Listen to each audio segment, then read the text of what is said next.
tonight. Well, tonight we start a new series called Faces of the South. Over the next 6 weeks, we'll be meeting people who make their own unique contribution to South East life. For the first of his profiles, Mike Field went to the strange landscape of Dungeness to meet the birdman.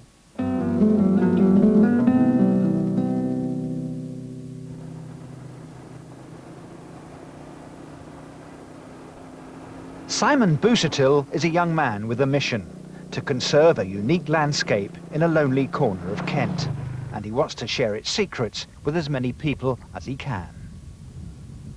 Dungeness is the nearest thing we have in this country, I think, to a desert, and you have a community of low ground-hugging plants which are able to tolerate the very dry conditions and the wind blowing across the shingle, which then support in their turn a large number of insects which are found nowhere else in Britain. Formed over thousands of years, the shingle beds at Dungeness are the largest in Europe. Covering 2,000 acres, much of the habitat is undisturbed and has become an ideal staging post for migrating birds. In summer alone, 100 species are recorded. No wonder the Royal Society for the Protection of Birds chose Dungeness for its first nature reserve back in 1931.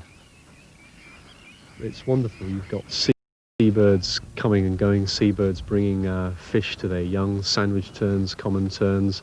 You've got the big dark cormorants on their nests in the background, and you've got a wide variety of duck which also breed on the pits here. It's such a lively picture from the hides where the seabirds are nesting. At 31, Simon is among a new breed of conservationist, and after several years of study and scrutiny, believes the only way forward is to catch them young. What kind of animals will we find when we go pond dipping? Well, we should see marsh frogs. Should be some nice big marsh frogs, sort of 5 inches long and bright, sort of green. Thousands of school children from Kent and Sussex visit the reserve. It's an ideal learning ground. Their nature projects are now built into the curriculum. Children love it here. It's an amazing place. It seems a bit like a desert when they first come. They see stones and shingle and not much sign of life at all. But when they go, they realise that everything here is dependent one upon the other, from the very smallest plants like the lichens that we get to the very largest birds of prey that we get. Apart from its lichen, shingle and birds, Dungeness is also famous for the marsh frog. 9 of them were released in this area in the 1920s by a scientist. He thought they were all male, but of course they weren't all male, some were female. And there are now hundreds of thousands of these frogs all over Romney Marsh. On a warm summer's evening here, it's like being in the Amazon jungle.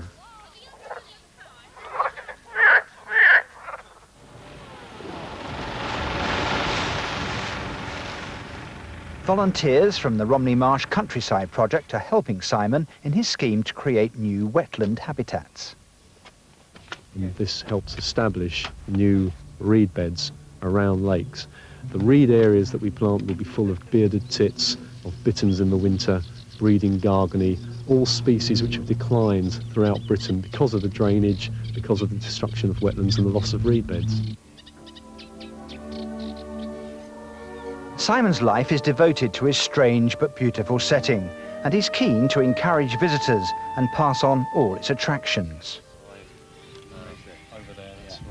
The pleasure of bird watching is just one. Here, the cabaret comes from the common tern.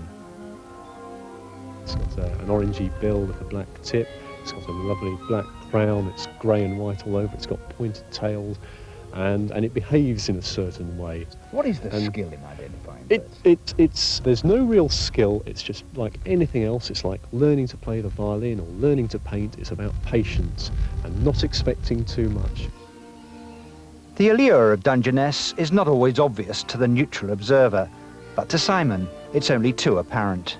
I like working in an environment like this, and I want to share this with as many people as possible. I want to bring as many people to this reserve and say, look, isn't this really quite special? Mike Field with the birdman at Dungeness for Meridian Tonight.